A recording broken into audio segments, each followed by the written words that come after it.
Hello students, welcome back to Turning Point classes. In this session, I discuss the first level questions of second PU Physics from chapter 3, that is current electricity. In this session, the questions are related to power consumed by electrical devices and the heat developed in electrical circuits. For these two, I require a simple formula. Power P is equal to voltage into current. So power consumed by electrical devices is given by P is equal to VA. If you use Ohm's law, V is equal to I into R, this equation P is equal to VA, that becomes I square R. If I replace I by V by R, again using Ohm's law, I will get V square by R. So I should remember power P is equal to VA, that is also equal to I square R, that is also equal to V square by R. To calculate what is the heat produced in a given circuit for a known interval of time T, multiply power by time. So power is equal to energy divided by time, energy is equal to power into time. So energy here we have taken heat energy. Heat H is equal to VAT, that is also equal to I square R into T, that is equal to V square by R into T. Of course T is the time, I is the current, V is the voltage. Now which relation we have to use in solving problems is a question mark. Before I discuss that, in domestic electrical connections or industrial connections,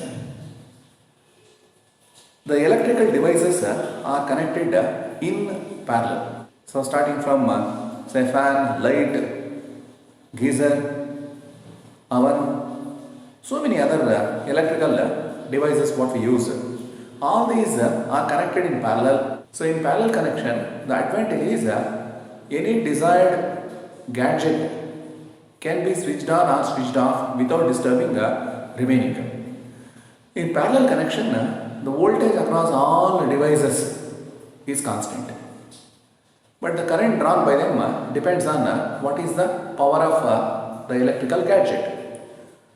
If I take P is equal to VA, that is also equal to I square R, that is also equal to V square by R. If I use the last relation, for example, if the resistance of a gadget is very small, so especially with high powered gadgets, so if resistance is low, power is very high. Suppose I take the power of a geyser. Power of a geyser is a huge one, maybe 1 kilowatt, 2 kilowatt or maybe 3 kilowatt. The resistance of the geyser, that is nothing but the coil, is very very small. So therefore it draws more current. Suppose I take one light, say power of light is 40 watt. If I take power of light is 40 watt, the resistance is much bigger compared to that of geyser. That means if you are using high powered gadgets, their resistance is smaller. Another important thing is any electrical device you take, you observe two marked values. So one is rated voltage, the other one is power, rated power. So rated voltage, another one is rated power. Rated voltage is, it represents the maximum voltage what we can apply across this device. The second thing is maximum power which can be applied to the device is also being marked. Suppose we apply a voltage much greater than the rated value, so you are going to spoil the device. If you apply voltage less than the marked value, so applied voltage what we supply from outside, there is also called operating voltage.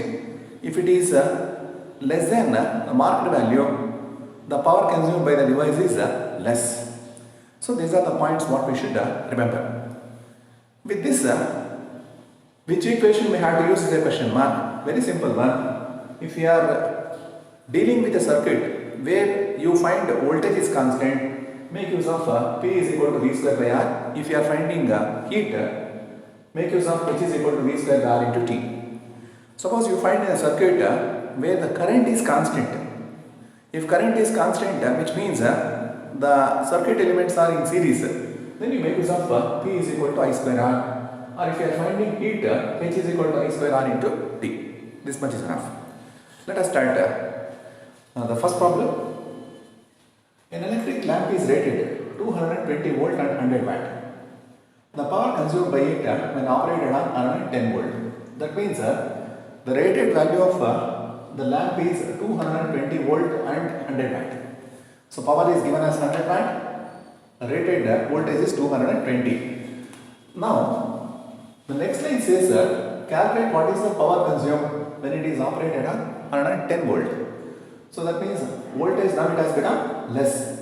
Since the lamp is used, since the same lamp is used, its resistance remains the same. Therefore, I make use of P is equal to V square by R equation.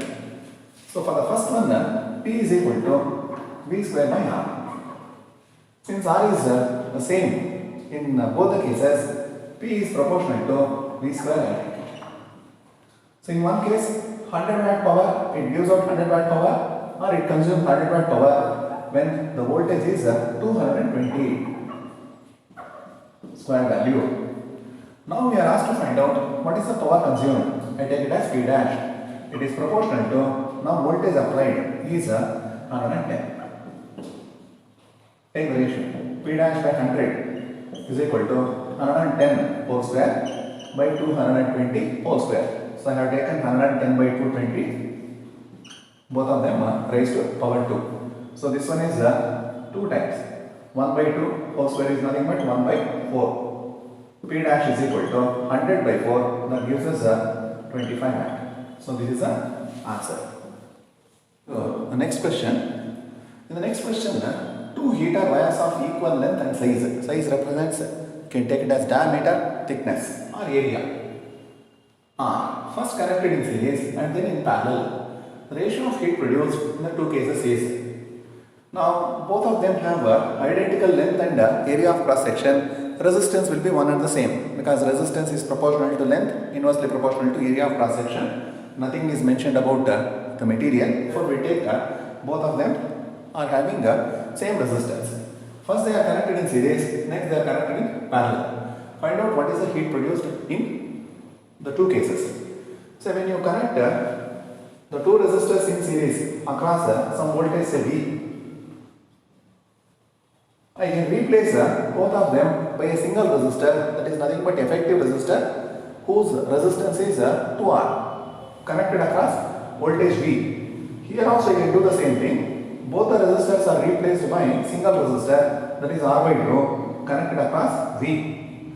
Since V is the same in both the cases, I can make use of heat H is equal to V square by R into T. That equation I use it. So H is equal to V square by R into T. Since voltage is the same in both the cases, even time is not a factor, I can write H is inversely proportional to resistance. So this is the observation what we can make. Now let us apply for these two circuits or these two cases. First one is, what is the heat produced when the resistors are connected in series? H subscript S is proportional to 1 by effective resistance is 2R. When the same resistors are connected in parallel, H subscript P is proportional to R and R. Replace it by single resistance, that is nothing but R by 2. This I can write as 2 by R. We want to find HS by HP, heat produced in series divided by heat produced in parallel combination. This is equal to 1 by 2R. This will go up R by 2 again. This is nothing but 1 by 4. So 1:4 is the answer for this question. Now come back to the third question. When two equal resistances are connected in parallel to the poles of a cell, the power developed is P. Same two resistors are connected in series across the same cell, the power developed is 4 options are given. So this one looks similar to the previous one, but here power is asked. Again, two resistors when connected in parallel, whatever the power developed, that power is named as P. Let us write the equation. So power P is equal to, here also I take same V square by R. Here I use the equation P is equal to V square by R. Since V is the same in both the cases. So power is inversely related with resistance. So this is the one what I use. When they are connected in parallel, the power developed is P. So these two resistors connected in parallel can be replaced by a single resistor, that is nothing but R by 2. That single resistance is connected to voltage V. So power P is proportional to 1 by R by 2. This is nothing but 2 by R. Now let us say power developed when they are connected in series. I take it as P subscript S. This is proportional to 1 by resistance. 1 by effective resistance, here it is 2R. Now we have to express P subscript S in terms of P. So what is the power developed when the resistors are connected in series? That is what the question is. Now I can write this one as 1 by 4 into 2 by R. Move on. Multiply and divide by 2, both in numerator and denominator. I get 2 denominator 4. So we will get back this. This is equal to 1 by 4. 2 by R is nothing but P. Option B is answer for this question. The next question, what is the resistance of 40 watt lamp which is lit at its full brightness by a current of 1 by 3 ampere? Power is given, current is given. Find out what is the resistance. Recall the simple relation what we have. P is equal to I square into R. You want to find value of R? R is equal to P by I square. R is equal to P is given as 40 watt divided by current is given as 1 by 3. 1 by 3 whole square. 1 by 3 whole square is nothing but 1 by 9. 9 moves up. 9 into 40 is 360. So option C is the answer for this question. Fifth one, a 25 watt, 40 watt, 100 watt lamps. They are all connected in series. The one which glows brightest is, see, in normal domestic connection, these bulbs we connect them in parallel. But here in the problem, they are connected in series. Now let us, our observation. When you connect these bulbs in normal domestic connections, we observe 100 watt lamp glows brightly. So wattage is more, power is more. So therefore this 100 watt glows brightly compared to remaining two. But in series connection, it is the reverse way. 25 watt glows brightly compared to 40 watt. 40 watt glows brightly compared to 100 watt. So therefore option A is the answer. Just remember. So if I want to explain this, just in series connection, same current flows. What is the power consumed by these bulbs when they are connected in series? So P is equal to I square into R. P is directly proportional to R because I is same. I same in series. Now, if you calculate what is the resistance of these bulbs, the resistance of 25 watt is much greater than resistance of 40. Resistance of 40 watt is greater than resistance of 100 watt. How to calculate resistance? Here, P is equal to V square by R. R is inversely related with the power because these bulbs are manufactured to connect them in parallel connection. So in parallel connection, as discussed earlier, voltage is the same. So power is inversely proportional to resistance. Resistance is inversely proportional to power. So if power is more, 100 watt, if I take resistance of 100 watt is less than resistance of 40 watt, less than resistance of 25 watt.